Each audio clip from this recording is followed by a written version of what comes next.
बिस्मिल्लाहिर्रहमानिर्रहीम अस्सलाम वालेकुम। Welcome to my channel. उम्मीद है कि आप सब खैरियत से होंगे।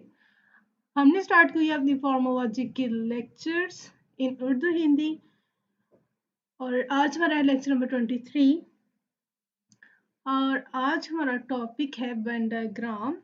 टॉपिक पे मूव करने से पहले एक छोटी सी request, if you are visiting my channel first time so please don't forget to subscribe. Okay, let's move to our topic. Venn diagram. Venn diagram क्या होती है? वेन डायग्राम से बेसिकली हमने पढ़ लिया, लेकिन पहले हमने वेन डायग्राम किसके लिए पढ़ी थी? दो सर्कल्स के लिए पढ़ी थी, एस के लिए और पी के लिए। आज हम पढ़ेंगे वेन डायग्राम किसके लिए? वैलिडिटी ऑफ सिलोजिज्म, सिलोजिज्म की वैलिडिटी को चेक करने के लिए। ठीक है। Venn diagrams are used again here to determine the validity of syllogisms, except they encompass the middle term as well as the subject and the predicate terms. हमारे पास यहाँ पे तीन डायग्राम्स होंगे, थ्री वेन डायग्राम्स बनेंगे, एक तीन circle बनेंगे, एक मिडिल टर्म का, एक सब्जेक्ट का और एक प्रेडिकेट टर्म का। ठीक है। 7 quadrants are labeled in this diagram, each representing a different combination of S, M and P. इसका क्या मतलब है?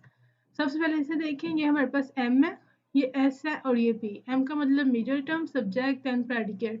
जैसे हमने इसको 7 quadrants में डिवाइड किया हुआ, 1 2 3 4 5 6 एंड 7। ये जो फर्स्ट है इसमें सिर्फ M लाई करेगा, सेकंड में हमारे पास M भी आ रहा है और S भी आ रहा है, फोर्थ में हमारे पास M और P आ रहा है, थर्ड में हमारे पास M, S और P दोनों आ रहे हैं। मतलब ये इस तरह के इसके क्वाड्रेंट्स हैं। ये इस लाइन को 7 quadrants are labeled in this diagram, each representing a different combination of S, M and P. इसमें क्या आ रहा है? डिफरेंट कॉम्बिनेशंस आ रहे हैं S, M और P के। अब आ जाते हैं अपने रूल्स की तरफ। Rules for testing this syllogism. Syllogisms को टेस्ट करने के लिए इसके कुछ रूल्स हैं, उसको पढ़ लेते हैं। Marks on the diagrams is shading और ड्राइंग एन एक्स। ये तुम्हें पता है, हमने जब भी कोई वेन डायग्राम बनाते हैं हम या तो फिर उसे क्रॉस लगाते हैं या तो फिर हम उसे शेड करते हैं। ये दो काम ही करते हैं। अब वो ये कह रहे हैं कि आपने बेशक उसे शेड करना है या फिर ड्रा करना है x, can only be done for the premises. सिर्फ हम काम करेंगे प्रीमिसेस के लिए, नॉट फॉर द कंक्लूजन। कि हमने जो वेन डायग्राम बनानी है वो हमने प्रीमिसेस की बनानी है, कंक्लूजन की नहीं बनानी। ठीक है। Rule number 2, if a universal claim is in the premises, अगर हमारे पास यूनिवर्सल क्लेम आ जाता है, यूनिवर्सल क्लेम कौन सा होता है? A all S or P and E no S or P। अगर ये वाले दो क्लेम्स आ जाते हैं, it should be entered first, तो इसे हम फर्स्ट पे एंटर करेंगे डायग्राम में। If there are two universal, और अगर हमारे पास मेजर और माइनर दोनों प्रीमिसेस अगर हमारे पास यूनिवर्सल हो तो either one can be inserted, तो हम किसी एक को भी पहले इंसर्ट कर सकते हैं, मेजर को भी फर्स्ट इंसर्ट कर सकते हैं और माइनर को भी इंसर्ट कर सकते हैं। ठीक है। Rule number 2 clear. Rule number 3 में क्या है? When inspecting a completed diagram to check for validity, make sure to remember that with particular claims. अब पर्टिकुलर क्लेम्स कौन से होते हैं? पर्टिकुलर क्लेम्स हमारे पास दो होते हैं, एक आई होता है और एक होता है some S are P and some S are not P. इसका क्या मतलब होता है? सम एसर पी का क्या मतलब है? Means at least one S exist and that S is a P. कि इसमें हम कह रहे हैं कि सम एस और पी, इसका मतलब है कि एटलीस्ट वन एस एग्जिस्ट, कम से कम एक एस तो एग्जिस्ट करता है, और जो सा एस एग्जिस्ट करता है वो वाला एस क्या है? पी है। एंड सम एस और नॉट पी, इसका क्या मतलब है? Means at least one S exist, एक एस एग्जिस्ट करता है, and that S does not fall with in that circle of P, और जो सा वो एस एग्जिस्ट कर रहा है वो वाला पी नहीं है। ठीक है। हम इसी तरह करते हैं ना, सम एस और नॉट पी, इसी तरह होती है हमारी डायग्राम कि अगर एक एस एग्जिस्ट कर रहा है लेकिन वो वाला जो एस है वो पी नहीं है। ठीक है। अब इसके कुछ और रूल्स हैं, उसे भी डिस्कस कर लेते हैं। When shading is an area, जब हमने किसी एरिया को शेड करना है, be sure to shade the entire area and not just the part. ये हम वेन डायग्राम्स एंड रूल्स को यूज करेंगे, इस वजह से पहले से रीड आउट कर लें, फिर हम इसकी एग्जांपल करेंगे, फिर और क्लियर हो जाएगा। तो वो ये कहना है कि जब भी हमने किसी पार्ट को शेड करना है तो उसके इंटायर एरिया को शेड करना है। ऐसा ना हो कि हम उसके सिर्फ हाफ पार्ट को शेड कर दें और हाफ पार्ट को हम उसे शेड ही ना करें। वो हम एग्जांपल्स में देख लेते हैं। Any area where you can draw is an x is initially divided into two parts। कि हमारे पास ये वेन डायग्राम होती है इस तरह से, तो ये हमारे पास टू पार्ट्स में डिवाइड होती है। टू पार्ट्स में डिवाइड होती है और हम एक्स टू पार्ट्स में डिवाइड कर मतलब टू जगह पे लिख सकते हैं। Any area where you can draw is an X essentially divided into two parts में डिवाइड होती है। If one part is shaded, अगर एक जो हिस्सा वो शेड है, the X always goes to the unshaded area. अगर हम ये कह रहे हैं कि अगर हमने एक्स को मतलब कहीं लगाना है, कहीं हमने एक्स को लगाना है, तो उसमें हमारे पास दो पार्ट्स होंगे, क्योंकि तीन की वेन डायग्राम है ना। कि अगर हमने ये देखें, अगर हमने x को यहाँ पे लगाना है सम एस और नॉट p, तो हमारे पास ये दो पार्ट्स हो गए ना, एक हमारे पास ये पार्ट है, एक हमारे पास ये पार्ट है।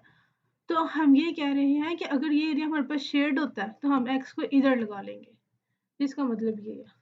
ठीक है, इन दी अनशेडेड एरिया। आगे रूल नंबर लास्ट रूल कौन सा है? If one A part is not shaded means both are unshaded and draw the line X on the line that divides the two sections, since you know that the X falls within that area but you don't know which exact quadrant, whether one or the other or even both। इसका क्या मतलब है? अब देखें, पहले previous rule में हमने क्या पढ़ा था, अगर हमने सम एस और पी का बनाना है, तो अगर ये हिस्सा हमारे पास शेड है तो हमने क्या करना है, इस पे एक्स को डाल देना है। ठीक है, और अभी वो हमें ये कहना है कि अगर हमने सम एस और पी का बनाना है तो हमारे पास टू है, ये हमारे पास दोनों ही अनशेडेड है, ये भी अनशेडेड है और ये भी अनशेडेड है। फिर हम क्या करेंगे, जो एक्स है उसको हम लाइन के ऊपर ड्रा कर देंगे, क्योंकि हमें ये तो पता है कि एस को हमने इस जगह पे एग्जिस्ट करना है, इस जगह पे लगाना है, लेकिन ये नहीं पता कि इस क्वाड्रेंट में लगाना है या फिर इस क्वाड्रेंट में लगाना है। इस वजह से जब हमें अब अनश्योर हो, फिर हम उसको क्या करेंगे, लाइन के ऊपर लगा देते हैं। ठीक है, और अगर हमारे पास एक एरिया शेड हो तो हम एक्स को दूसरे पार्ट पे लगा देते हैं। ठीक, क्लियर? अब इन सब रूल्स को हम फर्दर एग्जांपल्स में यूज करेंगे तो मजीद क्लियर हो जाएगा। अच्छा जी, प्रोसीजर क्या है? Procedure for performing a validity test. Start by inserting the claims in order from universal to particulars। ये हमने पीछे पढ़ लिया कि जब भी हमारे पास प्रीमिसेस हो और हमारे पास यूनिवर्सल हो और पर्टिकुलर हो, तो फर्स्ट हमने क्या करना है, यूनिवर्सल को एंटर करना है। ओके, यूनिवर्सल फिर particular. Then check to see if the claim made in the conclusion is supported by what is in the diagram। कि अगर हम कंक्लूजन में किसी चीज का क्लेम कर रहे हैं, अगर वही क्लेम हमारी डायग्राम कर रही है, तो इसका मतलब हमारा सिलोजिज्म वैलिड है। मिसाल के तौर पे हमारा कंक्लूजन कहता है सम एस और पी, और हमारी डायग्राम भी यही कहते हैं सम एस और पी, तो हमारा सिलोजिज्म होगा valid. If not then it's invalid, और अगर ऐसा नहीं है तो ये हमारे पास क्या है, इनवैलिड। ठीक है, अब बात कर लेते हैं वेन डायग्राम्स की and the Boolean stand point की। Remember, Boolean diagrams don't have existential import, no x in the universal claims, so they are easier to test। Boolean को अरिस्टोटल को हमने बहुत ज़्यादा क्लियर पढ़ लिया प्रीवियस लेक्चर्स में। इसको मैं आपको एक हिंट दे देती हूँ कि जब बुलियन होता है वो कहता है कि don't have existential import. Existential import नहीं होती, एग्जिस्ट नहीं करते, उसमें यूनिवर्सल की कोई बात नहीं होती। तो अब इसके एग्जाम्पल देख लेते हैं। No P are M, all S are M, therefore no S are P. इसकी ये मॉड हमने निकाला है, ई है, इसका ए और ये ई, और ये हमारे पास फिगर कौन सी है, टू। ई, ए और ई और फिगर टू।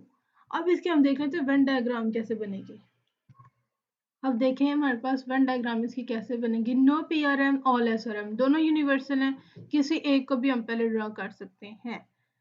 ठीक है, ये नो पी और एम, पी को और एम को बनाना है। ठीक है, आप पहले एक काम करें ना कि प्रीमिसेस की और पहले सेपरेट सेपरेट डायग्राम बना लिया करें। अगर नो पी और एम, ये हमारे पास एम है और ये हमारे पास पी है, तो हम क्या करें, नो पी और एम, तो इसका मतलब ये वाला एरिया शेड होगा। ठीक है, इस एरिया को हमने शेड कर दिया, वो हमने यहाँ पे भी शेड कर दिया, ये वाला एरिया शेड हो गया। ठीक है, अब सेकेंड प्रीमिसेस की तरफ मूव करें। All S are M, all S are M, तो इसमें हमारे पास डायग्राम बनेगी ये एम की और ये एस के, ये हमारे पास आ जाएगा एम और ये हमारे पास आ जाएगा एस। तो ऑल एस आर एम, जितने भी एस हैं वो एम है, तो इस सारा एरिया शेड होगा, ये वाला सारा एरिया शेड हो जाएगा। ठीक है, अब उसको भी हमने यहाँ पे ड्रा कर दिया, ऑल एस आर एम। ठीक है, अब कंक्लूजन हमें क्या कहता है, नो एस और पी।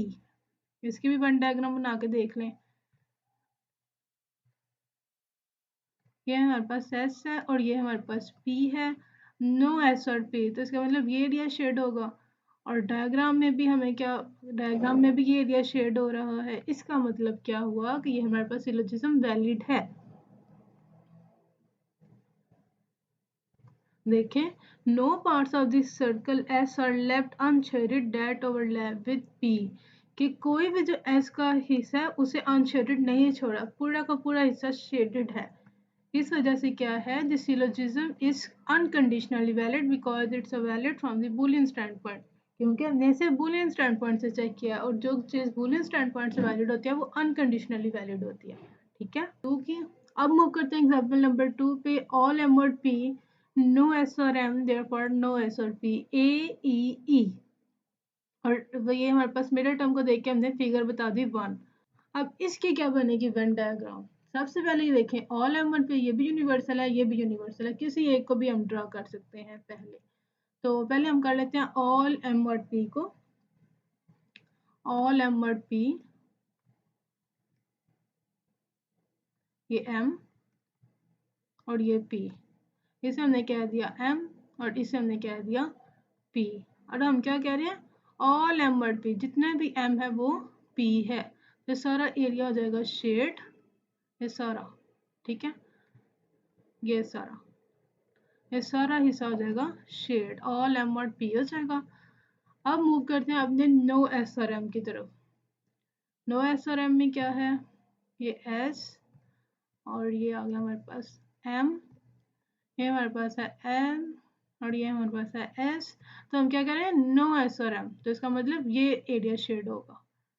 ठीक है, इसका मतलब ये एरिया हो गया शेड, कंप्लीट।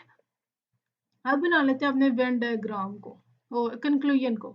कंक्लूजन में हमें क्या है, एस और पी, ये एस और ये आ गया हमारे पास पी, और ये एस है, ये पी है, और इसकी वेन डायग्राम क्या बनेगी, नो एस आर पी, मतलब ये पूरा हिस्सा शेड होना चाहिए। और हमारी वेन डायग्राम में ये क्या है, हाफ हिस्सा शेड है और सेकंड पार्ट अनशेड है। इसका मतलब ये कंक्लूजन को छोड़ कह रहा है और डायग्राम को छोड़ कह रही है, इस वजह से ये क्या है, इनवैलिड। इसकी पढ़ लें, the conclusion claims that no part of S is in the P। conclusion हमें क्या है, no S और P, that the whole area where the overlap is empty। इसका मतलब ये है कि जो whole area है वो अनशेड होना चाहिए, का मतलब वो empty होना चाहिए। but here we see that one coordinate is not shaded in। अभी हम यहाँ पे क्या देख रहे हैं कि one जो area है वो इसका अनशेड है, इस वजह से ये क्या है, so the syllogism is invalid। ठीक है, ये हमारे पास सिलोजिज्म इनवैलिड है। अब एक और एग्जांपल की प्रैक्टिस कर लेते हैं।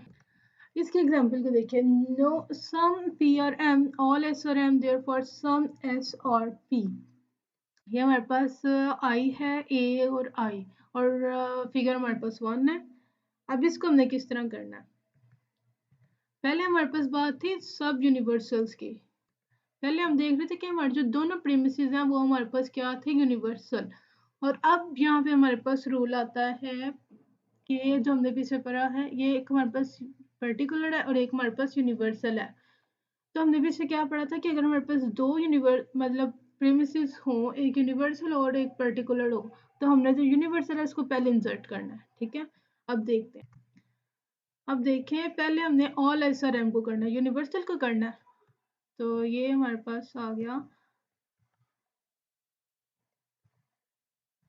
ये आ गया हमारे पास एम एस, और ये हमने बना लिया बीच में एस। तो वो क्या कह रहे हैं, ये हमने एस एम बना लिया और ये हमने बना लिया एस। तो ऑल एस और एम, तो ऑल एस और एम का मतलब ये नीचे वाला सारा हिस्सा हो जाएगा शेड, ये सारा हिस्सा हो जाएगा शेड। ठीक है, अब हमने क्या बनाना है, सम पी और एम, सम पी और एम को हम किस तरह बनाएंगे? ये आ गया हमारे पास एम और ये आ गया हमारे पास पी। ये हमारे पास है एम और ये हमारे पास है पी और इसका सम एम और पी का मतलब ये इस तरह हमने, लेकिन यहाँ पे देखें ये एक एम है और ये पी है और हमारे पास ये टू पार्ट्स हैं, एक ये है और एक ये है। तो अब हमें ये नहीं पता कि हमने किधर ड्रा करना है। हमने पीछे ये रूल पढ़ा था कि अगर हमारे पास टू पार्ट्स हों और एक एरिया शेड हो तो हम जो नेक्स्ट जो अनशेड होगा उसमें एक्स लगा देंगे। लेकिन अगर दोनों ही अनशेड हों तो फिर हम क्या करेंगे, एक्स को लाइन के ऊपर लगा देंगे। ठीक है, ये जो प्रीवियस रूल्स पढ़े हैं ये वो इम्प्लीमेंट हो रहे हैं। अब जरा इसके वेन डायग्राम को देखो। अब इसका जरा कंक्लूजन ड्रा करो। कंक्लूजन ड्रा करें तो सम एस और पी का होगा। तो सम एस और पी में वो क्या कहता है कि सम एस और पी में यहाँ पे ये एस है और ये पी है। कंक्लूजन तो हमें ये कह रहा है कि एटलीस्ट वन एस एग्जिस्ट। लेकिन हमें डायग्राम क्या कह रही है? डायग्राम तो हमें कुछ और ही कह रही है। इस वजह से ये हमारे पास क्या है, इनवैलिड। अब जरा से पढ़ें।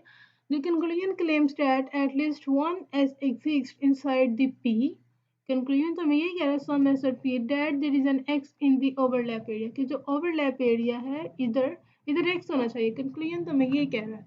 But here लेकिन यहाँ पे we see the x is in the half way in and half way out और हमें यहाँ पे क्या कह रहे हैं कि हाफ यहाँ पे इन है और हाफ यहाँ पे आउट है।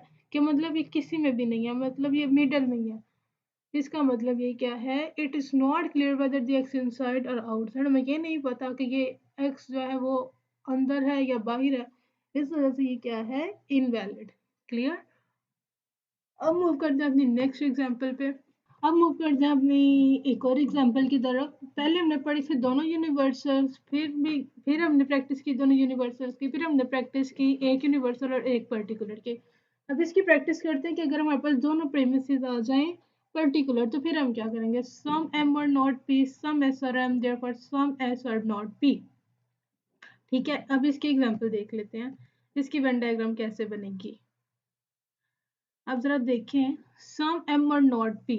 तो इसमें तो हमारे पास दोनों ही पर्टिकुलर है, बेशक हम माइनर को लें या मेजर को लें, किसी भी पार्ट को हम ले सकते हैं। तो ये आ गया हमारे पास एम, ये आ गया एम और ये आ गया हमारे पास पी। और ये हमें क्या कह रहे हैं, सम एम और नॉट पी कि एम को पी नहीं होना चाहिए। यहाँ पे क्रॉस आएगा, लेकिन अब यहाँ पे देखें एक तो हमारे पास ये पार्ट है एम का और एक हमारे पास ये पार्ट है। तो हमें नहीं पता कि हमने एक्स को किधर ड्रा करना है, यहाँ पे एक्स लगाएं या फिर यहाँ पे एक्स लगाएं। तो अगर तो हमारे पास यहाँ पे ये हिस्सा शेड होता तो हम यहाँ पे लगा देते, लेकिन अभी हमारे पास दोनों ही पार्ट क्या है, अनशेड है। इस वजह से हमने एक्स को लगा दिया ऑन दी लाइन। हमें नहीं पता, हम ये तो हमें पता है कि एक्स ने इस चीज से माना, लेकिन हमें इस चीज का आइडिया नहीं है कि इस कोऑर्डिनेट में आना है या इस कोऑर्डिनेट में आना है। इस वजह से एक्स को हमने ऑन द लाइन ड्रा कर दिया। ठीक है, ये हो गया फर्स्ट प्रीमाइस। अब मूव करते हैं हमने सेकंड प्रीमाइस की तरफ। सम एस और एम, ये एम और ये आ गया एस। ये हमारे पास है एम और ये हमारे पास है एस। तो सम एस और एम तो ये यहाँ पे आना चाहिए। तो अब ये एस है ये एम है, इसके भी दो पार्ट्स हैं, वन टू, दोनों ही पार्ट्स अनशेड है। हमें नहीं पता कि हमने किधर ड्रा करना है, इस वजह से इसको हम लगाएंगे ऑन द लाइन। ठीक है, अगर ये तो होता, वही बात है कि अगर एक ही साइज का शेड होता तो हम इसको यहाँ पे लगा देते, लेकिन अब दोनों ही पार्ट्स इसके अनशेड हैं, इस वजह से हमने क्या किया, इसको भी ऑन दी लाइन लगा दिया, इसको भी ऑन दी लाइन लगा दिया। अब इसका हम ड्रा करते हैं कंक्लूजन। कंक्लूजन हमें क्या कहता है, सम एस और नॉट पी। ये हमारे पास कंक्लूजन है। कंक्लूजन हमें कहता है सम एस और नॉट पी। ये समझे, ये एस है ये पी है, तो यहाँ पे आना चाहिए एक्स, यहाँ पे एक्स आना चाहिए। तो लेकिन तो हमारे डायग्राम कुछ और ही कह रही है और कंक्लूजन कुछ और कह रहा है, इस वजह से ये भी इनवैलिड है। This one is a unique since there are two universal claims, thus no shading is involved।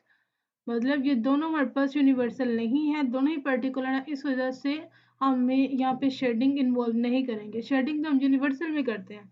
अच्छा, अब क्या करें, both claims in the premise invoking making drawn x and x, but we don't know where exactly each one is in the relation to the third term, so it's invalid. मतलब यहाँ पे हम क्या कह रहे थे, यहाँ पे हम कह रहे हैं कि सम एम एस और नॉट पी, कि यहाँ पे कहीं होना चाहिए ना, मतलब यहाँ पे x होना चाहिए, लेकिन हमें पता ही नहीं है कि x कहाँ पे, इस वजह से ये क्या है, इनवैलिड। ठीक है, ये हमारी हो गई एग्जाम्पल बुलियंस की। अब हम प्रैक्टिस करेंगे अरिस्टोटल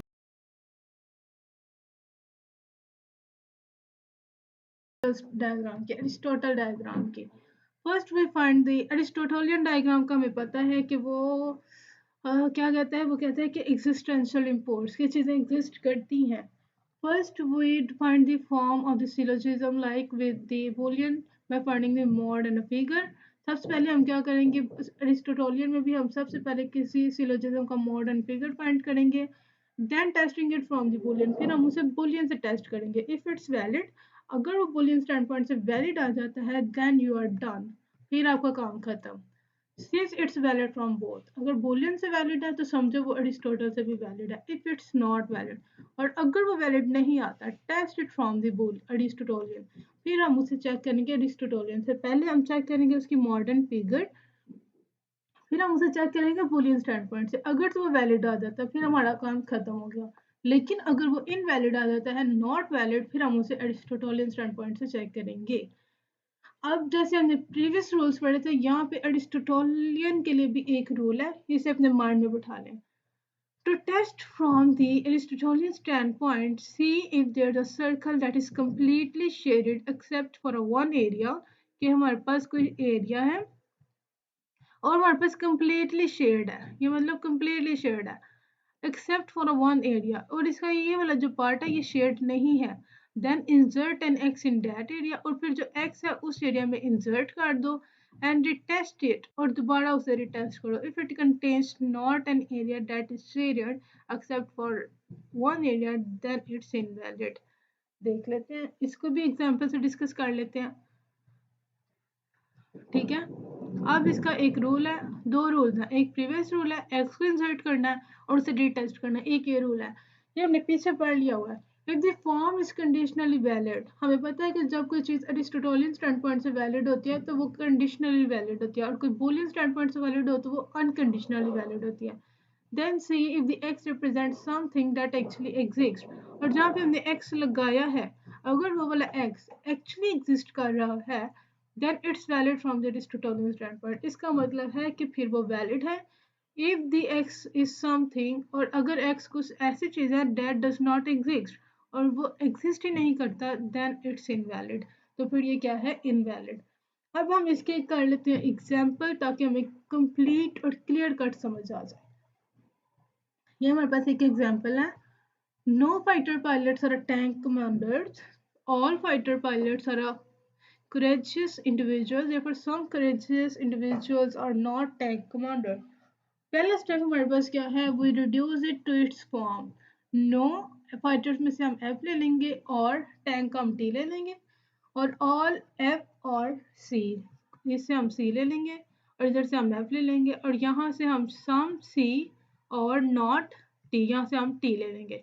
अब इसके अगर हम डायग्राम बताएं, इसका अगर हम मोड बताएं तो हमारे पास है ई ए और ओ, ई ए और ओ, और इसकी हमारे पास ये मिडल एफ जो है हमारे पास मिडल टर्म है, और ये हमारे पास फिगर 3 है। चलें जी, अब इसके हम करते हैं वेन डायग्राम बनाते हैं। सबसे पहले हमने करना क्या है, first we test it from the Boolean, सबसे पहले हमने इसे टेस्ट करना है बूलियन स्टैंड पॉइंट से। द कंक्लूजन क्लेम स्टैट, अच्छा सबसे पहले हम इसको कंक्लूजन चेक कर लेते हैं बूलियन स्टैंड। तो अगर हम इसको बूलियन स्टैंड पॉइंट से चेक करें तो इसका क्या बनेगा, देखें हमारे पास एक यूनिवर्सल है और एक पर्टिकुलर, नहीं दोनों यूनिवर्सल है। ठीक है, तो no F are T and all F are C, हम नो एफर्ट टी को पहले ड्रॉ कर लेते हैं। तो ये हमारे पास समझे एफ है, नहीं दोबारा करते हैं।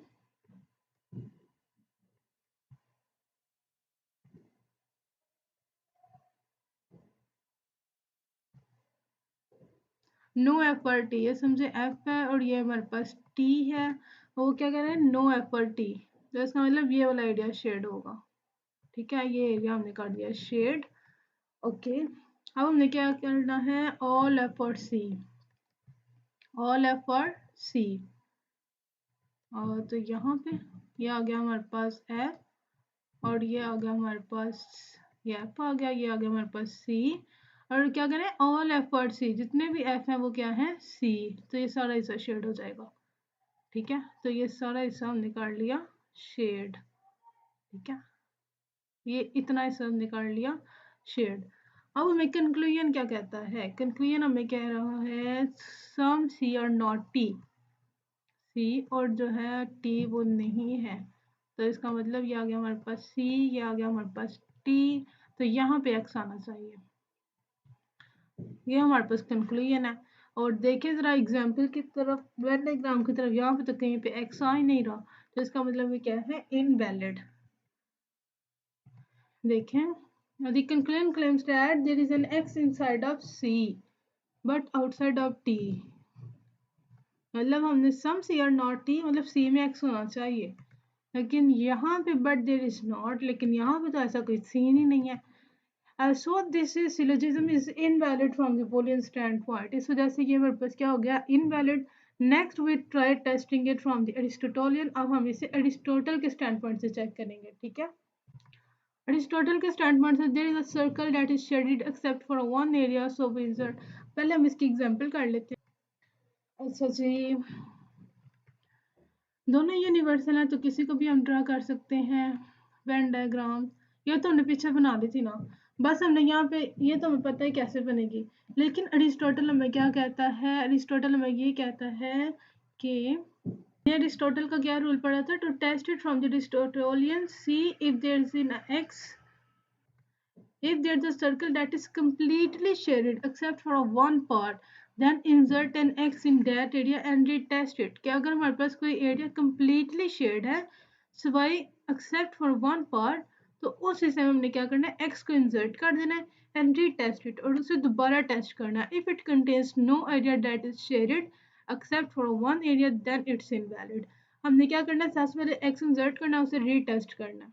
ये डायग्राम थी, इसमें हमने इसे बुलियन से चेक किया। अब ये देखें, हमारे पास एक पार्ट जो है वो कम्प्लीटली शेड है, लेकिन एक्सेप्ट वन पार्ट। अब हमने क्या करना है, इस पार्ट में, इस पार्ट में हमने क्या करना है, एक्स को इंसर्ट कर देना है और इसे दोबारा टेस्ट करना है।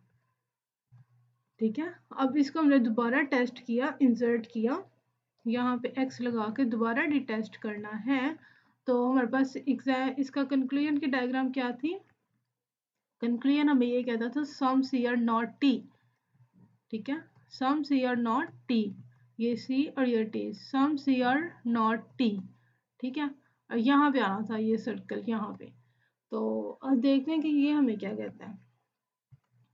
There is a circle that is shaded except for one area, so we insert an x and then retest it। हमने क्या किया, हम पहले देख रहे थे कि इसमें एक पार्ट है जिसमें अनशेडेड है, बाकी हिस्सा शेड है, लेकिन एक पार्ट ऐसा है जो अनशेड है। फिर हमने क्या किया, उसमें हमने x को इंसर्ट कर दिया, देन retest it, और दोबारा इसे टेस्ट किया to see if the conclusion is supported। अगर तो conclusion सपोर्ट कर रहा है, फिर हम देखेंगे कि वैलिड है कि नहीं। The conclusion asserts that there will be an x inside of C। हमने भी डायग्राम बनाई थी, तो वो मैं क्या कहता था कि C के अंदर जो है, कि ये C, तो C और T, तो हमने यहाँ पे पढ़ा था कि C में हमारे पास क्या होना चाहिए, x होना चाहिए। तो the conclusion asserts that there will be an x inside of C but outside of T।